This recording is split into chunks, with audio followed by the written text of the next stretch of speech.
মোশাররফ মণ্ডল, সভাপতি স্বপ্নশ্রী সমাজ কল্যাণ সংস্থা।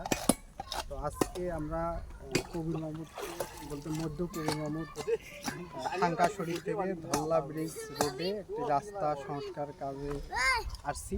তো এখানে দীর্ঘদিন থেকে এই রাস্তায় দুর্ভোগ এবং অনেক হাজার হাজার মানুষ চলাফেরা করে, এখানে অনেক দুর্ঘটনার শিকার হয়েছে।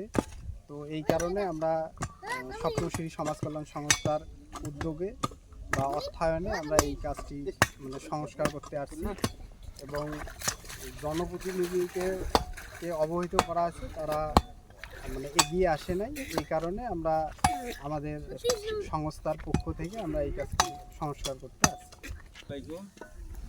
এই রাস্তা বহুদিন থেকে এইরকম, দীর্ঘদিন থেকে অনেক মেম্বার চেয়ারম্যান উপজেলা ইলেকশন হয়ে গেল, তাদেরকেও বললো, কেউ দিল না। এখন স্বপ্নশ্রী সংস্থার থাকি এরা রাস্তাটা ঠিক করলো, এখন হয়তো জনগণ হাঁটিয়ে চলাফেরা করিয়ে খুব ভালো মনে করি।